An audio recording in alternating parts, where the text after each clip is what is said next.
আল্লাহ পাক রব্বুল আলামিন বাবা আদম থেকে শুরু করে ঈসা পর্যন্ত সমস্ত নবীদেরকে ডাকলেন, আদম আমি তোমাদেরকে ডেকেছি বিশেষ একটা উদ্দেশ্যে, তোমাদেরকে ডেকেছি। আদম তোমাকে জমানার সর্বপ্রথম নবী বানাইব, আমার পক্ষ থেকে তোমাকে নবুয়ত দিব। তুমি আদম সফিউল্লাহ, তুমি হইবা আবুল বাশার, সমস্ত মানুষের প্রথম বাপ। তোমাকে নবুয়ত দিব। নবুয়ত মানে কি জানো? সরাসরি জিবরিলের মাধ্যমে আমি আল্লাহ পাকের সাথে সর্বক্ষণ যোগাযোগ হয়ে যাই। যাকে আমি নবী বানাইব তাকে নিষ্পাপ বানায় দিব, মাসুম বানায় দিব, বিশাল একটা উম্মতের নেতা বানায় দিব।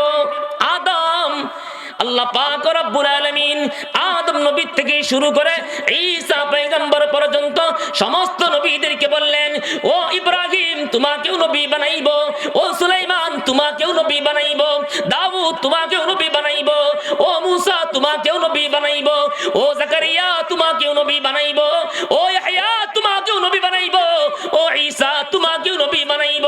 তবে বিনা শর্তে না, একটা মাত্র শর্ত। শর্ত কয়টা? শর্ত কয়টা? প্রধানমন্ত্রী ডাক দিয়ে বলছে, তুমি তো মদন থানার থেকে পাশ করছো বলে এমপি বহুত ব্যবধানে পাশ করছি, তোমার একটা মন্ত্রণালয়ের মন্ত্রিত্ব দিব, শর্ত একটা। এমপি মনে মনে কই, একটা শর্ত তো ব্যাপারই না। কি বলেন? মন্ত্রণালয়ের দায়িত্ব পাবে, শর্ত 1 টাকায় 100 দেখ, সমস্যা। যদি বলে বউ তালাক দিন লাগে, হেটাও সম্ভব। কি দেখছেন না খেলা? সময় সব পাল্টে যায়। আল্লাহ বলছে একটা শর্ত, বিনা শর্তে নবুয়ত দিব না। শর্ত কয়টা? এটা কি 5 বছরের বেড়াগিরি? নবুয়ত, নবী। আল্লাহ পাক রব্বুল আলামিন বললেন, তোমাদেরকে নবুয়ত দিব, কিন্তু একটা শর্ত। কি সেই শর্ত? তোমাদেরকে যখন নবুয়ত দিয়া দুনিয়াতে পাঠাইব, তোমরা দুনিয়াতে জীবিত থাকা অবস্থায়, নবী থাকা অবস্থায়, আমার দোস্ত মুহাম্মদ যদি দুনিয়াতে চলে যায়, তোমাদের নবুয়ত বাকি থাকবে না। তখন তোমরা সবাই আমার মুহাম্মদের কর্মী হয়ে যাইতে হবে। শর্তটা কি? শর্তটা তোমাদেরকে নবুয়ত দিব, ঠিক আছে, কিন্তু আমার মুহাম্মদ যখন দুনিয়াতে নবী হয়ে যাবে, ওই মুহূর্তে তোমরা যদি থাকো দুনিয়াতে, তখন তোমাদের নবুয়ত নবুয়ত নবুয়ত বাতিল। والفجر में है सुबह रिसालत की बिशारत, والعصر में है दौर नबूवत की बिशारत, والعصر में है दौर नबूवत की बिशारत, हर फूल में है नूर मुहम्मद का तबस्सुम, हर फूल में है रूय मदीना का तबस्सुम, हर शाख की लतक में तेरे आका का तकल्लुम, हर फूल में है रूय मदीना का तबस्सुम, शाखों की लचक में कद आका का तकल्लुम, शाखों की लचक में कद आका का तकल्लुम। यासीन से मौला ने को भी उसको पुकारा, यासीन से मौला ने को भी उसको पुकारा, हामीम को भी और को भी तौसीन इशारा, हामीम को भी और को भी तौसीन इशारा। ए रमज़े है कुछ आशिक माशूक के माबैन, ए रमज़े है कुछ आशिक माशूक के माबैन, ए रमज़े है कुछ आशिक माशूक के माबैन, সুবহানাকা লা ইলমা লানা ইল্লা মা 'আল্লামতানা ইন্নাকা আনতাল আলিমুল হাকীম। কিন্তু নবীজি সাল্লাল্লাহু আলাইহি ওয়াসাল্লাম গারে হেরার ভিতরে জীবনের প্রথম একটা ঘটনা ঘটে গেল। নবীকে পর তিনটা চাপ দিল। নবীজি ভীত সন্ত্রস্ত। নবীজি বলেন, ইন্নী খাশিতু আলা নাফসি, ইন্নী খাশিতু আলা নাফসি। ও প্রিয়তমা খাদিজা, আজকে গারে হেরার ভিতরে এমন একটা ভয়ঙ্কর দৃশ্য দেখেছি। মদিনার অলি, মক্কার অলি গলিতে আমি দীর্ঘ 40 বছর অতিক্রম করলাম, কিন্তু 40 বছরের ভিতরে এমন একটা মানুষ দেখি নাই যে মানুষটা আজকে আমার সামনে হাজির হয়েছিল। এমন জোরে জোরে চাপ দিয়েছিল। খাদিজা, ইন্নী খাশিতু আলা নাফসি, আমি ভয় পাচ্ছি। জাম্মিলুনি জাম্মিলুনি, খাদিজা আমার শরীর কাঁপতেছে, আমাকে তুমি কম্বল জড়িয়ে দাও। নবীজি বললেন, আমাকে তুমি কম্বল জড়িয়ে দাও, আমি ভয় পাচ্ছি, না জানি আমার জীবন শেষ হয়ে যায়।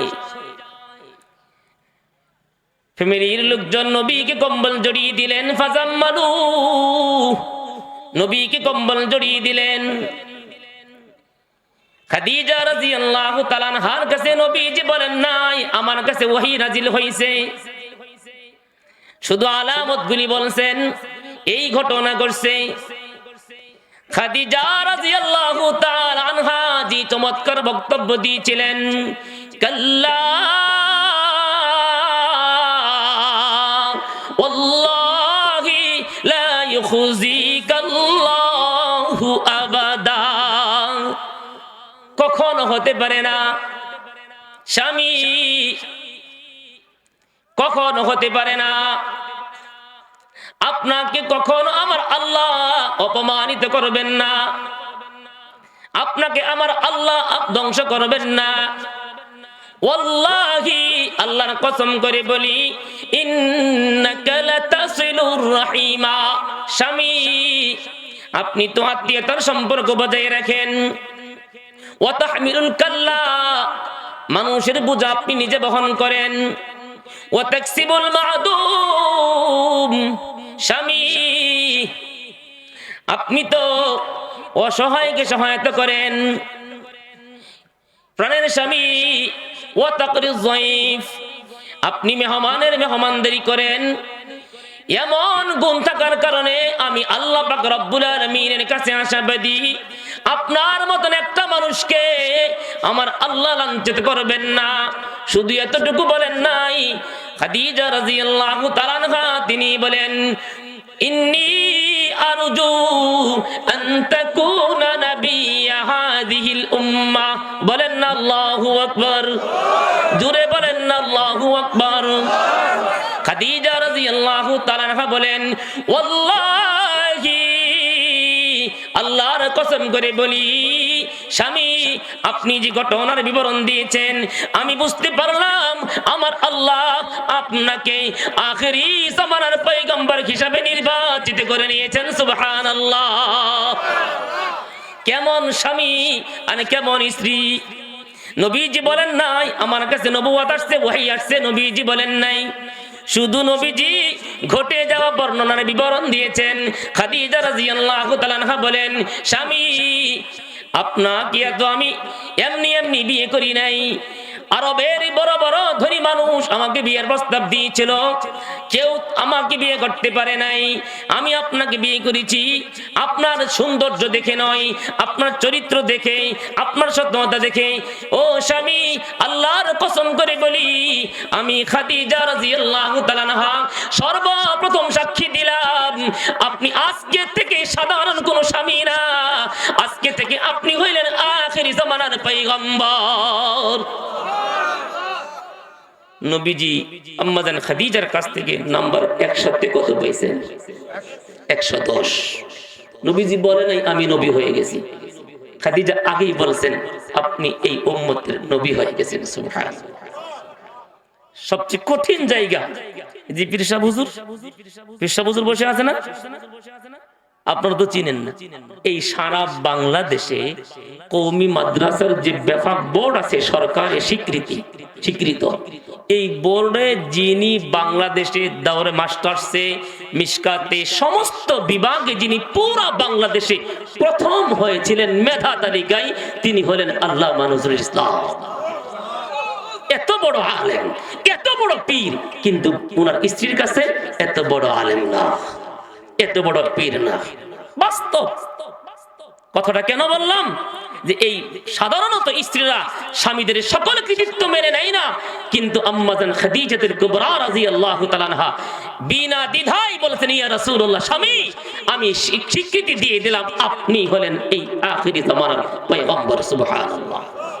নবীজি নাম্বার কত পেয়েছেন? 100 তে কত? 110। 110 নাম্বার শিক্ষক ছাত্রকে দেয় কি দেয় না? দেয় কি দেয় না? দেয়। 110ও দেয়, খুশি হয়ে দেয়। তো সবচেয়ে প্রথম নাম্বার পাস করতে হয় স্ত্রীর কাছ থেকে, নবীজি সেখানেও পাস। 2 নাম্বার নিজের কর্মচারী, নিজের কর্মচারী, লোকটা ভালো না মন্দ, মালিকটা ভালো না মন্দ, যাচাই বাছাই করার জন্য কর্মচারীর চেয়ে ভালো কেউ বলতে পারবে না। ঠিক না ঠিক? গৃহস্থটা কেমন, কর্মচারীকে জিজ্ঞেস করলে বলতে পারবে। মহাজনটা কেমন, কর্মচারীকে জিজ্ঞেস করলে বলতে পারবে। ঠিক না ঠিক? এই জন্য দেখেন না, বিয়ে শাদীর সময় সিভিলে গিয়ে জিজ্ঞেস করে কর্মচারীর কাছে, চাষটলে সিফাই সাফাই ভোট নেই, ভালো মানুষের কাছে ভোট নেই না। ঠিক না ঠিক? কর্মচারী জানে তার মালিক, তার মহাজন চরিত্র কেমন, আমানতদারিতা কেমন, এটা মালিকের ব্যাপারে কর্মচারীর চেয়ে বেশি কেউ জানে না। নবীজি সাল্লাল্লাহু আলাইহি ওয়াসাল্লামের একজন খাদেম ছিলেন,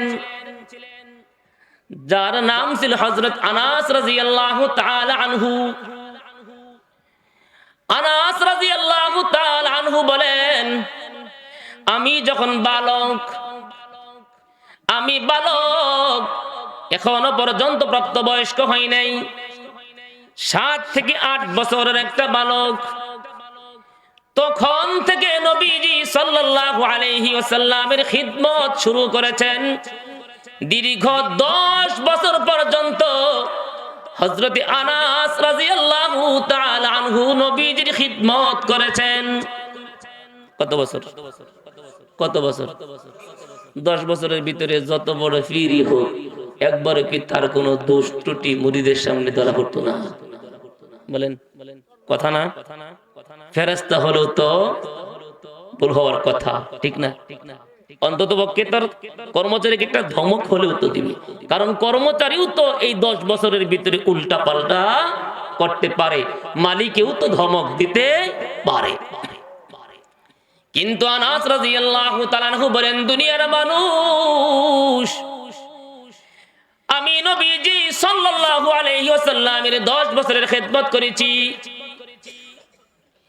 10 বছরের ভিতরে আমি আনাস বহুদিন এমন হয়েছে নবীর খিদমত সঠিকভাবে আঞ্জাম দিতে পারি নাই। আমি বয়সে ছিলাম একবারে অল্প, জ্ঞান বুদ্ধি তেমন পরিপূর্ণ হয় নাই। নবীজি অনেক সময় কাজের নির্দেশ দিতেন, আমি ভুলে যেতাম। কিন্তু আল্লাহর কসম করে বলি,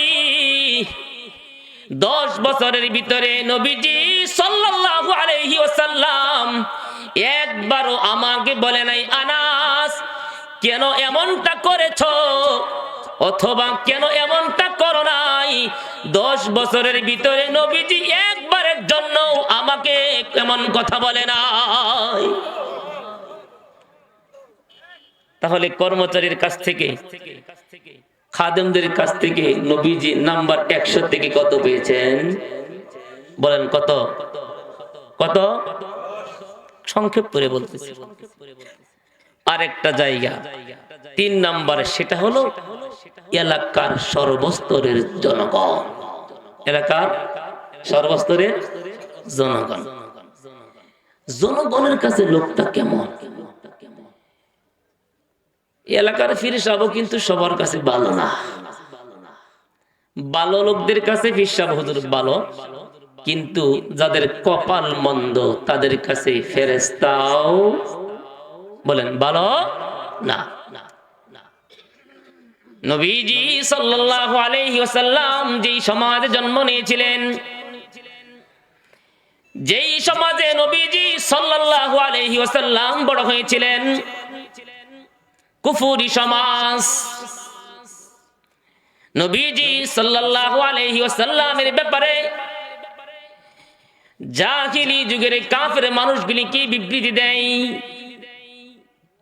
নবীজি সাল্লাল্লাহু আলাইহি ওয়াসাল্লামের ব্যাপারে বেঈমান কাফেররা ঐক্যবদ্ধভাবে একটা বক্তব্য দিয়েছিল,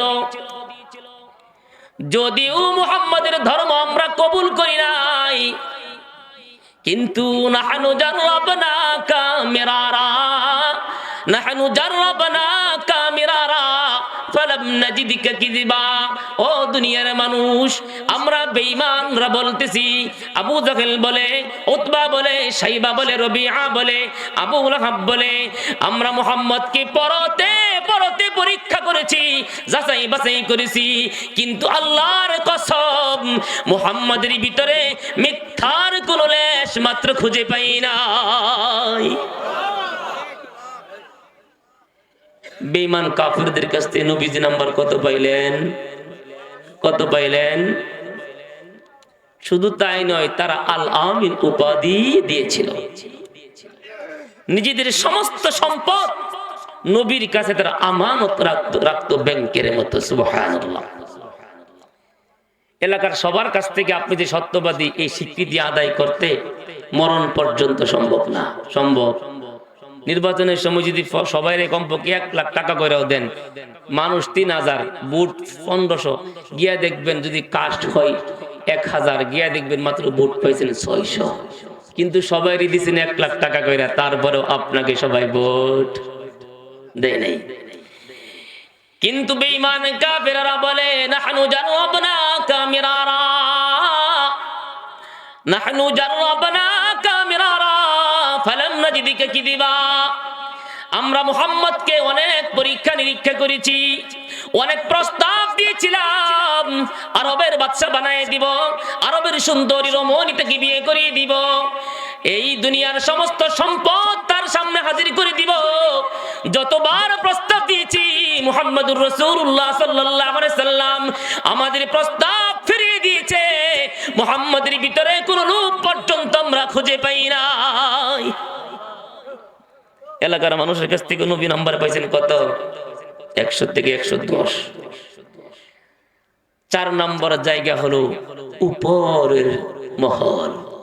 কোন মহল? কথা বলেন। এই ভাষাগুলি বুঝেন না? উপরের নির্দেশ। কিসের নির্দেশ? এমন করেন কেন? উপরের নির্দেশ আছে না? আছে না? উপরের নির্দেশ, উপরের নির্দেশ, উপরের নির্দেশ। এর উপরে কোন কথা আছে? কথা আছে? হ্যাঁ, মনে করেন অস্ত্র সহ ধরছে, অস্ত্র সহই আবার ছাইরা দিছে। কি এমন একটা জঘন্য মানুষ কি ছাইরা দিলেন? বলে সমস্যা কি? উপরের নির্দেশ, এজন্য ছাইরা দিছি। বুঝেন নাই? এক কথায় উপরের সাথে যদি কারো বাউ থাকে আর কোনো সমস্যা নাই। উপরেরও তো একটা শেষ আছে।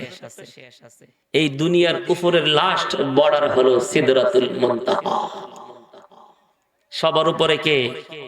বলেন কে সবার উপরে? নবীজি সাল্লাল্লাহু আলাইহি ওয়াসাল্লাম বলেন,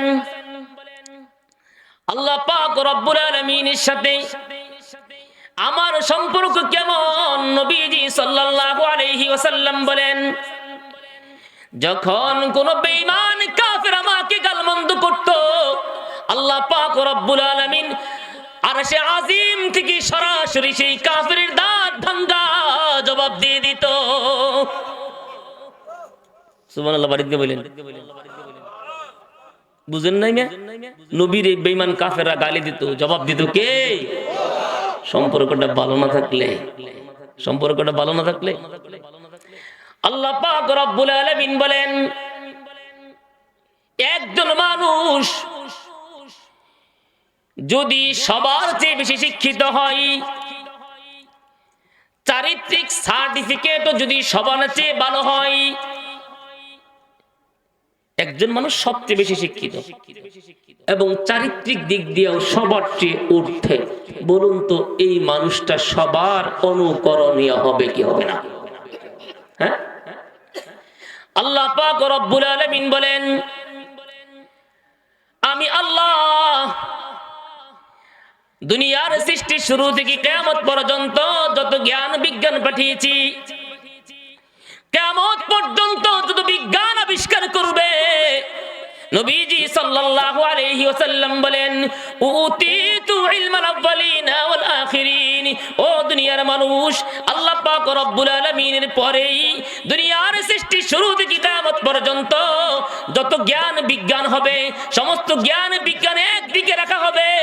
আল্লাহ পাক রব্বুল আলামিন আমাকে তার চেয়ে বেশি জ্ঞানী বানিয়েছেন। সুবহানাল্লাহ।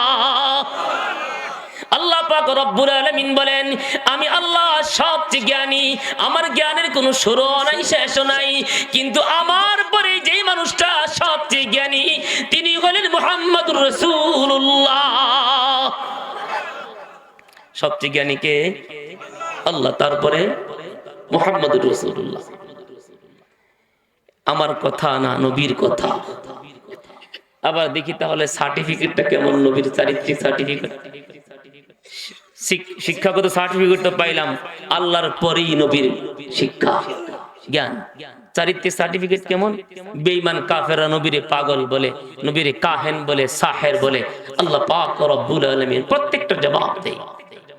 আল্লাহ পাক রব্বুল আলামিন বলেন, ও দোস্ত, বেঈমানেরা আপনাকে পাগল বলে গানে দেয় না, না, আমি আল্লাহ আসমান থেকে আপনার চরিত্রের সার্টিফিকেট দিয়ে দিলাম। ওয়া ইন্নাকা লাআলা খুলুকিন আযীম। আল্লাহ পাক রব্বুল আলামিন বলেন, ও দুনিয়ার মানুষ, আমি আল্লাহ পাক রব্বুল আলামিন যত দুনিয়াতে মানুষ পাঠিয়েছি, আদম নবী থেকে শুরু করে ঈসা পয়গম্বর পর্যন্ত যত নবী পাঠিয়েছি, কিয়ামত পর্যন্ত যত মানুষ দুনিয়াতে আসবে, আল্লাহ পাক রব্বুল আলামিন বলেন, আমি আল্লাহ একমাত্র আমার দোস্ত মুহাম্মদুর রাসূলুল্লাহ সাল্লাল্লাহু আলাইহি সাল্লামকে খুলুকে আযীমের অধিকারী বানিয়ে দিলাম। চারিত্রিক দিক দিয়ে নবী সবার চেয়ে উপরে, শিক্ষাগত দিক দিয়ে সবার উপরে। তাহলে উপরের সাথে নবীর সম্পর্কটা কেমন? কেমন কেমন ভালো। আরেকটা আয়াত থেকে শুনি। আল্লাহ পাক রব্বুল আলামিন রূহ জগতে দুইটা বড় বড় সভা করেছিলেন। কয়টা সভা? বড় বড় জনসমাবেশ। কয়টা? একটা জনসমাবেশ ছিল সবার জন্য উন্মুক্ত, যেটাকে বলা হয় আলাস্তু বিরাব্বিকুম, এই সমাবেশ। وَإِذْ أَخَذَ رَبُّكَ مِنْ بَنِي آدَمَ مِنْ ظُهُورِهِمْ ذُرِّيَّتَهُمْ وَأَشْهَدَهُمْ عَلَى أَنفُسِهِمْ أَلَسْتُ بِرَبِّكُمْ قَالُوا بَلَى شَهِدْنَا أَنْ تَقُولُوا يَوْمَ الْقِيَامَةِ عَنْ هَذَا غَافِلِينَ أَوْ تَقُولُوا إِنَّمَا أَشْرَكَ آبَاؤُنَا من قبل। আল্লাহ পাক রব্বুল আলামিন বলেন, আমি আল্লাহ রূহ জগতে সর্বপ্রথম একটা জনসমাবেশ করেছিলাম, সমস্ত মানুষকে সেই সমাবেশে হাজির করেছিলাম। ওই সমাবেশের ভিতরে আমি আল্লাহ সমস্ত মানুষের ভিতরে আমি আল্লাহ পাক রব্বুল আলামিনের রুবুবিয়্যাতের পরিচয় দিয়েছিলাম। এই আয়াতটা বোঝার জন্য আগে কিছু কথা বুঝেন। রূহ জগতে আল্লাহ পাক সবাইকে একসাথে বের করছে, আদম বাবার পিঠ থেকে সবাইকে বের করছে। হাদিস শরীফে আসছে, আমরা তখন সবাই পিঁপড়ার মতন ছিলাম। কিসের মতো? বলেন কিসের মতো? তখন তো আমরা আল্লাহও চিনি না, নবীও চিনি না, কিতাবও চিনি না। তখন সবাই মূর্খ না শিক্ষিত? বলেন তখন সবাই শিক্ষিত না মূর্খ? সবাই মূর্খ। আদম নবীর পিঠ থেকে সবাইকে বের করছেন, সবাই সেই রূহ জগতে। আল্লাহ পাক রব্বুল আলামিন সবার সামনে একটা প্রশ্ন করছে, এই আলাস্তু বিরাব্বিকুম, আমি কি তোমাদের রব না? আল্লাহ এইভাবে একটা প্রশ্ন করছে। তখন তোমরা রব কি চিনি না, এইভাবে যে প্রশ্নটা করছে আমরা কি উত্তর দিতে পেরেছিলাম? বলেন হ্যাঁ? আপনি বিদেশে চলে গেছেন, 5 বছর পর আসছেন, আপনার 2 মাসের একটা ছেলে রেখে গেছিলেন। এখন এই ছেলের সাথে আপনার 5 বছরের ভিতরে দেখা সাক্ষাৎ হয় নাই। দেশে আসছেন, আসার পরে যদি সরাসরি ছেলেকে জিজ্ঞেস করেন আমি কি তোমার বাবা না, ছেলে জবাব দিতে পারবে? হ্যাঁ, একজন পরিচিত মানুষ পরিচয় করাইতে হবে এটা তোমার বাবা, ঠিক না বেঠিক? আল্লাহ পাক রব্বুল আলামিন রূহ জগতের ভিতরে সমস্ত রূহগুলিকে বের করলেন, সমস্ত রূহকে লক্ষ্য করে বললেন আলাস্তু বিরাব্বিকুম, আমি কি তোমাদের রব না? এভাবে আল্লাহ পাক রব্বুল আলামিন তিনবার প্রশ্ন করলেন। কয়বার? 3বার প্রশ্ন করছে, কিন্তু কোনো জবাব নাই, কোনো জবাব নাই। আল্লাহ পাক রব্বুল আলামিন যখন এভাবে 3বার প্রশ্ন করলেন, বাবা আদম থেকে শুরু করে ঈসা পয়গম্বর পর্যন্ত জবাব দিতে পারে নাই। ওই রূহ জগতের ভিতরে আল্লাহ পাক রব্বুল আলামিন যার মাধ্যমে সর্বপ্রথম জবাব দিয়েছিলেন তিনি হলেন মুহাম্মদুর রাসূলুল্লাহ সাল্লাল্লাহু আলাইহি ওয়াসাল্লাম। নবীজি সাল্লাল্লাহু আলাইহি ওয়াসাল্লাম বলেছিলেন বালা। নবীজির পরে সমস্ত পয়গম্বরগণ বলেছেন বালা। এরপরে যার যেমন ঈমান মজবুত হবে তেমন তারা জবাব দিয়েছিলেন। এই জন্য নবীজি সাল্লাল্লাহু আলাইহি ওয়াসাল্লাম বলেন আউয়ালু মা খালাকাল্লাহু রূহি, যে আল্লাহ পাক আদমকে বানানোর আগে আমি নবীর রূহ বানিয়েছিলেন। সুবহানাল্লাহ। আল্লাহ পাক ওই আদমকে বানানোর আগে নবীর রূহ বানিয়েছিলেন। কেন? নবীর রূহ বানায়া আরশে আজিমের মাদ্রাসায় ভর্তি করায়া আল্লাহর পরিচয় দিয়েছিলেন। সুবহানাল্লাহ। ওই দিন যে একটা জনসমাবেশ করবে কেউ তো আল্লাহকে চিনবে না, সেই জন্য আল্লাহ নবীকে সেই দিন হাজির করছেন। দোস্ত মুহাম্মদ তুমি বলো বালা, তোমার আওয়াজ শুনে তোমার জবাব শুনে সবাই বলবে বালা। নবীর দামটা বেশি না কম? কম না বেশি? আচ্ছা, এটা হলো একটা উন্মুক্ত সমাবেশ। এই সমাবেশের ভিতরে সবাই বেঈমান, কাফের, নাস্তিক, মুরতাদ সবাই ছিল। আচ্ছা, যখন জনসমাবেশ হয়, একটা দলের জনসমাবেশ হয়, মনে করেন কোন দলের নেতা সেই মাঠে আসবে, তখন সেই জনসমাবেশে কি সেই দলের মানুষই যায়? সব দলের মানুষ যায়। কেউ দেখবার যায়, কেউ শুনবার যায়, কেউ তামসা দেখবার যায়, কেউ গন্ডগোল করার জন্য যায়। এক কথাই সর্বদলীয় মানুষ যায়। এই রূহ জগতের সমাবেশটা এমনই ছিল, সেখানে সামার, মুসার, মেতর, কুমার, মুসলমান, ইহুদ, খ্রিস্টান, বৌদ্ধ সব ছিল, কারো জন্য কোনো বিধিনিষেধ ছিল না। আল্লাহ পাক রব্বুল আলামিন একটা জনসমাবেশ করলেন। নির্বাচনের আগে একটা জনসমাবেশ হয়েছে সার্কিট হাউস ময়দানে। এরপরে নির্বাচন হলো, একটা দল সরকার গঠন করলো। সরকার গঠন করার পরে এখন সরকার বাহাদুর তার নির্বাচিত এমপি মন্ত্রীদেরকে নিয়ে বৈঠক করে। তখন কিন্তু সেই বৈঠকে সবাই যেতে পারে? বলেন পারে? ওই বৈঠকটা কেন? ওই বৈঠকে কাকে কোন মন্ত্রণালয়ের দায়িত্ব দেওয়া যায়, ঠিক না বেঠিক? ওই মন্ত্রণালয়ের দায়িত্ব কার কাঁধে দেওয়া যায়, এই জন্য নিচ্ছিদ্র নিরাপত্তার মাধ্যমে খুব একেবারে নিরাপত্তার চাদর দিয়ে আবৃত করে একবারে সুন্দর করে একটা অনুষ্ঠান সাজানো হয়। এই সমাবেশটা হয়েছে খোলা আকাশের নিচে, মাঠের ভিতরে। সেখানে সবাই গেছে, কিন্তু নির্বাচিত হওয়ার পরে দেশ পরিচালনা কেমনে করবে, কাকে কোন মন্ত্রণালয়ের দায়িত্ব দেওয়া যায়, এই জন্য সবাই যায় না। যারাই নির্বাচিত তারাই বসে। ঠিক আল্লাহ পাক রব্বুল আলামিন এমন আরেকটা বৈঠক করলেন। وَإِذْ أَخَذَ اللَّهُ مِيثَاقَ النَّبِيِّينَ لَمَا آتَيْتُكُم مِّن كِتَابٍ وَحِكْمَةٍ ثُمَّ جَاءَكُمْ رَسُولٌ مُصَدِّقٌ لِّمَا মাআকুম লাতু'মিনুন্না বিহি ওয়া লাতানসুরুন্না ক্বালা আ'আকরারতুম ওয়া আখাযতুম আলা যালিকুম ইসরি ক্বালু আ'আকরারনা ক্বালা ফাশহাদু ওয়া আনা মাআকুম মিনাশ শাহিদিন। আজীব এক আয়াত, আশ্চর্য এক আয়াত। আল্লাহু আকবার, কি আয়াত আল্লাহ পাক নাযিল করছেন নবীর সামনে। নবীজি আল্লাহ একটা বৈঠক করছেন। এই বৈঠকের অতিথি হবেন আদম নবী থেকে শুরু করে ঈসা নবী পর্যন্ত সমস্ত নবীগণ। অন্য কোন মানুষ এই বৈঠকে বসতে পারবে না। সিদ্ধান্ত কার? বলেন, সিদ্ধান্ত কার? আল্লাহ। আল্লাহ পাক এই বৈঠকের মূল আল্লাহ পাক বৈঠক ডাকছেন। এই বৈঠকের সদস্য শুধু নবীগণ, অন্য কেউ না।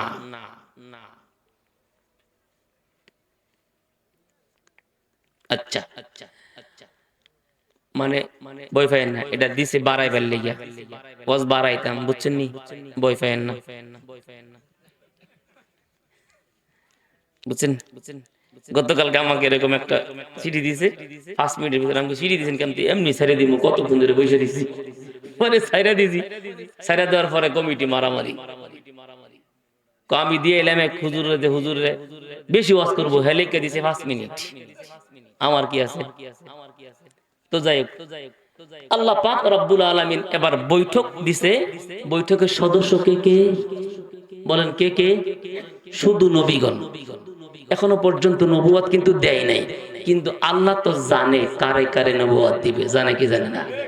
প্রধানমন্ত্রী তো জানে কারে কারে কোন মন্ত্রণালয়ের দায়িত্ব দিবে, আর কেউ না জানলেও। ঠিক না বেঠিক? বলেন, ঠিক না? আল্লাহ পাক রব্বুল আলামিন বাবা আদম থেকে শুরু করে ঈসা পর্যন্ত সমস্ত নবীদেরকে ডাকলেন, আদম, আমি তোমাদেরকে ডেকেছি বিশেষ একটা উদ্দেশ্যে, তোমাদেরকে ডেকেছি। আদম, তোমাকে জমানার সর্বপ্রথম নবী বানাইব, আমার পক্ষ থেকে তোমাকে নবুয়ত দিব। তুমি আদম সফিউল্লাহ, তুমি হইবা আবুল বাশার, সমস্ত মানুষের প্রথম বাপ। তোমাকে নবুয়ত দিব। নবুয়ত মানে কি জানো?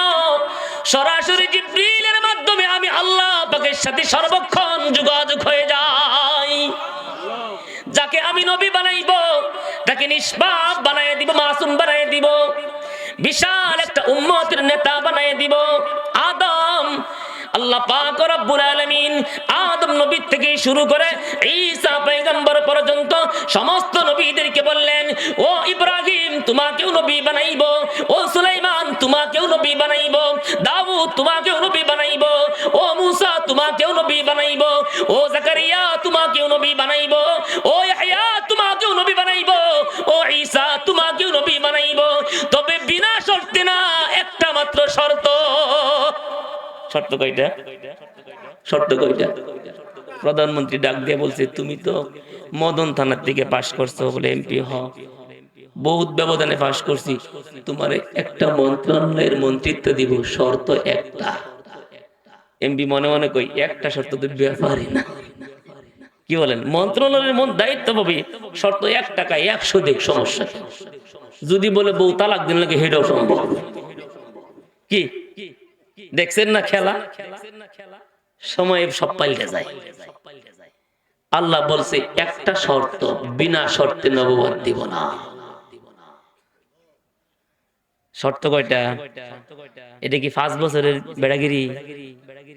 নবুয়ত, নবী। আল্লাহ পাক রব্বুল আলামিন বললেন, তোমাদেরকে নবুয়ত দিব, কিন্তু একটা শর্ত। কি সেই শর্ত? তোমাদেরকে যখন নবুয়ত দিয়া দুনিয়াতে পাঠাইব, তোমরা দুনিয়াতে জীবিত থাকা অবস্থায়, নবী থাকা অবস্থায়, আমার দোস্ত মুহাম্মদ যদি দুনিয়াতে চলে যায়, তোমাদের নবুয়ত বাকি থাকবে না। তখন তোমরা সবাই আমার মুহাম্মদের কর্মী হয়ে যাইতে হবে। শর্তটা কি? শর্তটা তোমাদেরকে নবুয়ত দিব, ঠিক আছে, কিন্তু আমার মুহাম্মদ যখন দুনিয়াতে নবী হয়ে যাবে ওই মুহূর্তে তোমরা যদি থাকো দুনিয়াতে, তখন তোমাদের নবুয়ত বাতিল। وَإِذْ أَخَذَ اللَّهُ مِيثَاقَ النَّبِيِّينَ لَمَا آتَيْتُكُم مِّن كِتَابٍ وَحِكْمَةٍ। আল্লাহ পাক রব্বুল আলামিন বলেন, ওই সময়ের কথা স্মরণ করুন। আল্লাহ পাক রব্বুল আলামিন যখন রূহ জগতে সমস্ত নবীদের কাছ থেকে একটা অঙ্গীকার গ্রহণ করেছিলেন, ও নবী পয়গম্বরেরা, আমি আল্লাহ তোমাদেরকে নবুয়ত দিব, তোমাদেরকে হিকমত প্রদান করব, একটা মাত্র শর্ত। কি শর্ত? তোমাদের জীবদ্দশায় তোমাদের নবী থাকা অবস্থায় যদি আমার দোস্ত মুহাম্মদ দুনিয়াতে চলে যায়, তখন তোমাদের নবুয়ত বাতিল হয়ে যাবে। এতটুকু না, তখন তোমরা সকলেই আমি মুহাম্মদ সাল্লাল্লাহু আলাইহি সাল্লামকে যেই নবুয়ত দিব, ওই নবুয়তের কালিমা পড়ে তার ঈমানদার গোলাম হয়ে যাইতে হবে। তোমরা রাজি আছো নাকি? কি মনে করেন? এই এলাকার এমপি, শুধু এমপি, যদি স্বরাষ্ট্রমন্ত্রী আসে এই এলাকাতে, তারপরে কি তার এমপি গিরে জায়গা? এমপি তো ঠিকই আছে। আল্লাহ বলেন, সুম্মা জাআকুম রাসূলুম মুসাদ্দিকুন লিমা মাআকুম। ও পয়গম্বরেরা, তোমাদের পরে আমি আমার মুহাম্মদ দোস্তকে নবুয়ত দিয়ে পাঠাইব, যার নবুয়ত পূর্বের সমস্ত নবীদের নবুয়তকে সত্যায়ন করবে। ওই মুহূর্তে যদি তোমরা আমার দোস্তকে পাও, লা তুমিনুন্না বিহি, অবশ্যই তার প্রতি তোমাদের ঈমান আনতে হবে। ওয়ালা তানসুরুন্না, শুধু তাই নয়, তোমাদের জান মাল সব কিছু দিয়া আমার মুহাম্মাদের সাহায্য করতে হবে। বলো তোমরা রাজি আছো কিনা? শুধু তরজমা করতেছি, এগুলো ব্যাখ্যা না, শুধু তরজমা। এখন নবীরা কি বলবে? নবীদের জবাবটা কি হওয়ার কথা? হ্যাঁ, এটা তো 5 বছরের মন্ত্রিত্ব না, দুনিয়ার মন্ত্রিত্ব। মন্ত্রী থাকলে বাহাদুরি, মন্ত্রিত্ব চলে গেলে আবার শিকের ভিতরে ডিম থেরাপি, ঠিক না? মন্ত্রী থাকলে বাহাদুরি, না থাকলে শিকের ভিতরে ডিম থেরাপি। বুঝে দুনিয়ার মন্ত্রিত্বের স্বাদ কেমন।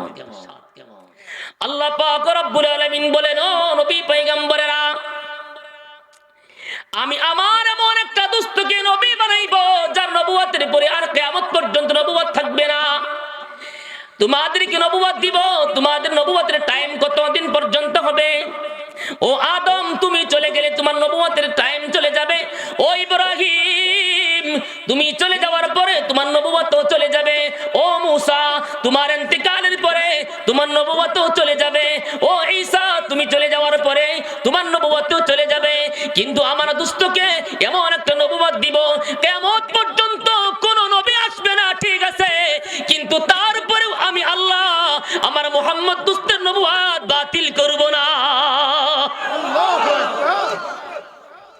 এমন একটা পাওয়ারফুল নবুয়ত আমার দোস্তকে দিব। এবার বুঝেন আমার নবীর সাথে উপরওয়ালার সম্পর্কটা কেমন। এতক্ষণে বুঝেন, যদি জীবনের সবচেয়ে বেশি মহব্বত আর সম্পর্কে কারো সাথে করতে হয়, তাহলে কাকে বন্ধু বানানো দরকার? মুহাম্মদুর রাসূলুল্লাহ সাল্লাল্লাহু আলাইহি ওয়াসাল্লাম। নবীজি সাল্লাল্লাহু আলাইহি সাল্লাম মেরাজে গেছেন, লম্বা ঘটনা। মেরাজে যাওয়ার পরে নবীজি পায়ে জুতা মুবারক ছিল। আল্লাহ পাকের আরশে আজিমের সামনে নবীজি হাজির, সুবহানাল্লাহ। তো আল্লাহর আরশে আজিমের সামনে যখন গেছেন নবীজি যাওয়ার পরে চিন্তা করলেন, দুনিয়াতেই তো তুর পাহাড়ের সামনে মূসা নবীর সাথে আল্লাহ দেখা সাক্ষাতের টাইম দিয়েছিলেন। ওই তুর পাহাড়ের সামনে যখন মূসা পয়গম্বর জুতা নিয়ে গিয়েছিলেন, আল্লাহ তাআলা ধমক দিয়েছিলেন, মূসা জুতা খোলো, পবিত্র জায়গা। বলেন না সুবহানাল্লাহ। ফালাম্মা আতাহা নুদিয়া ইয়া মূসা, ফালাম্মা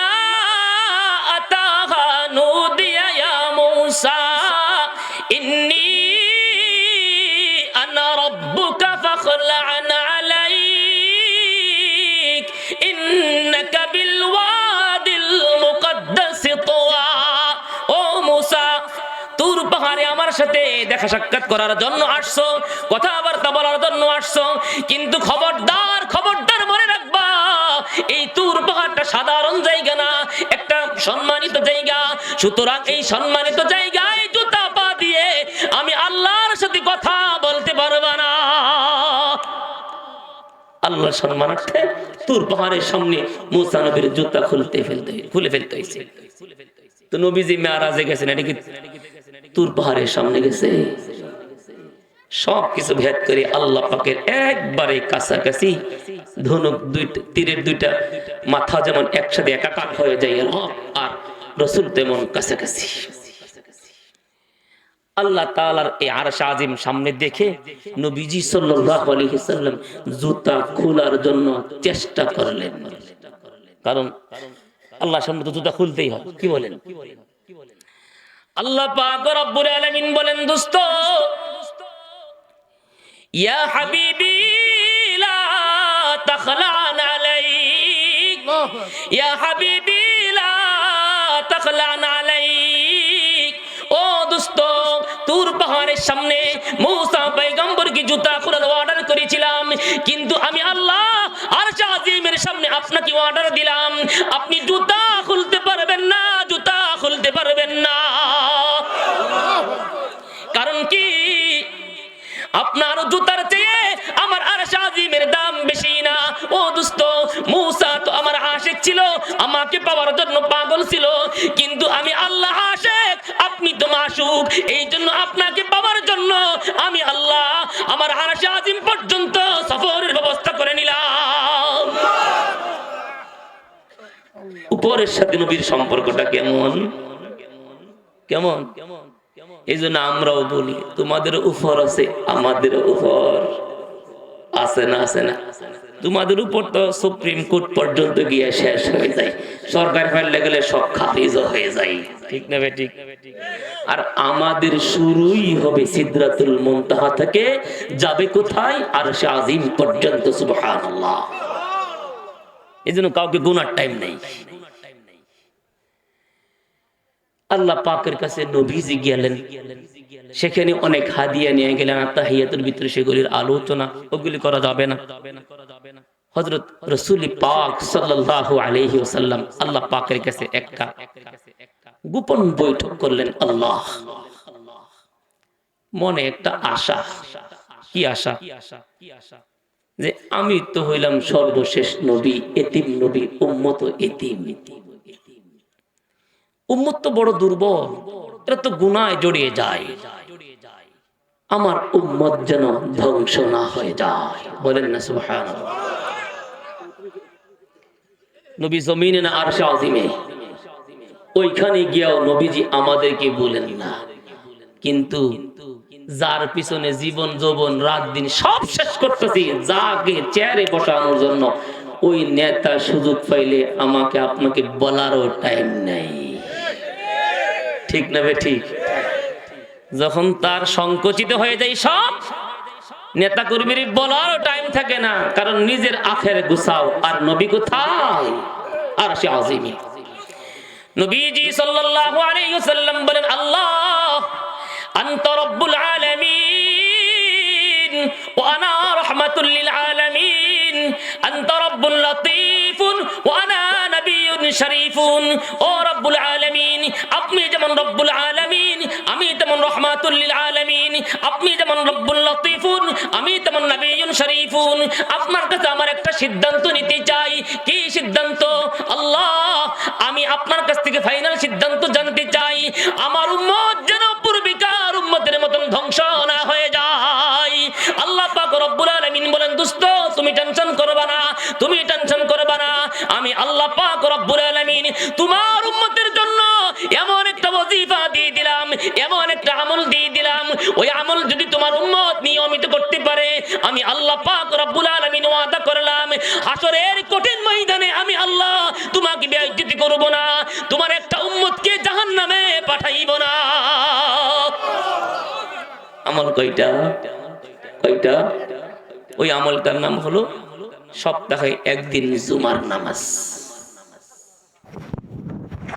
ওইটার নাম কি? সপ্তাহে একদিন জুমার নামাজ। আর না হয় কেউ মারা গেলে নির্বাচনের জন্য জানাজার নামাজ। কি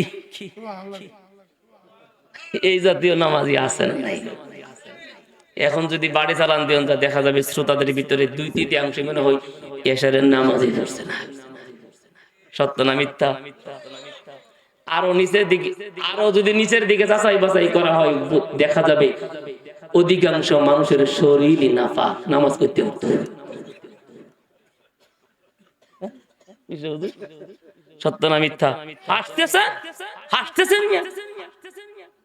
নবীজি একদিন একটা কবরের পাশ দিয়ে যাচ্ছেন, সাহাবাদেরকে বলেন দাঁড়িয়ে যাও। সাহাবারা এই কবরে আযাব হচ্ছে। নবীজি কেন আযাব হচ্ছে? নবীজি বলেন ওই কবরে আযাব হচ্ছে। কেন আযাব হচ্ছে? নবীজি বলেন এই কবরে আযাব হচ্ছে এই লোকটা প্রস্রাব পায়খানার পর ভালো করে সে পবিত্রতা অর্জন করত না। আজকের ম্যাক্সিমাম মানুষ মেশিন ছাড়ে, এরপরে হঠাৎ করে বন্ধ করে পুরা শরীর নাপাক হয়ে যায়। ঠিক না ঠিক? যুবক ভাইরা মনে রাখবেন, যদি শরীর নাপাক থাকে, যতক্ষণ শরীর নাপাক থাকে ততক্ষণ আসমান থেকে গজব আর অভিশাপ নাজিল হইতেই থাকে। ওই কবর আযাব হচ্ছে কেন? বলে ওই কবর আযাব হচ্ছে ওই কবরওয়ালা ইন্নী কসসামতুল কিয়ামাতা বাইনা কিসমাইন। দোস্ত তুমি টেনশন করবা না, আমি আল্লাহ কাল কিয়ামতের ময়দান 2 ভাগে ভাগ করে দিব। এক ভাগে থাকবেন আপনি রহমাতুল লিল আলামিন, আরেক ভাগে থাকবো আমি রব্বুল আলামিন। আপনি শুধু বলবেন উম্মতি উম্মতি উম্মতি উম্মতি, আপনি শুধু বলবেন উম্মতি উম্মতি। আমি আল্লাহ বলবো সাবাকাত রহমতি রহমতি সাবাকাত রহমতি সাবাকাত রহমতি। আপনি শুধু বলবেন উম্মতি, আমি বলবো রহমতি। আপনি বলবেন উম্মতকে বাঁচান, আমি আল্লাহ বলবো আমি মাফ করে দিলাম। নবীজি সাল্লাল্লাহু আলাইহি সাল্লাম বললেন আল্লাহ আমি সুযোগ পেয়ে গেলাম, আপনি তো বলেছেন ওয়ালা সাউফা ইউতিকা রাব্বুকা ফাতারদা। আপনি তো ওয়াদা করেছেন আমাকে হাসরের দিনে একবারে সন্তুষ্ট করবেন। আল্লাহ ততক্ষণ পর্যন্ত আমি সন্তুষ্ট হব না যতক্ষণ পর্যন্ত আমার একটা উম্মত জাহান্নামে থাকবে। আল্লাহ পাক রব্বুল আলামিন বললেন দোস্ত তুমি টেনশন করবে না, তোমার একটা উম্মত জাহান্নামে থাকতে আমি তোমাকে কষ্ট দিব না। নবী আল্লাহ কার কথা বলছেন? উম্মতের কথা। কার কথা? এখন তো মনে করছেন সবাই মনে হয় পাইকারিদের উম্মত হয়ে গেছি। কি উম্মতের কোয়ালিটি আছে না নাই? মুসনাদে আহমদের একটা হাদিস, নবীজি বলেন আমাকে আল্লাহ তাআলা হাসরের দিনে সর্বপ্রথম সিজদা করার অনুমতি দিবেন। সুবহানাল্লাহ। নবী বলেন আমি সর্বপ্রথম সিজদায় যাব, আমি সর্বপ্রথম সিজদা থেকে মাথা উঠাবো। সুবহানাল্লাহ। নবীজি বলেন আমি মাথা উঠায়া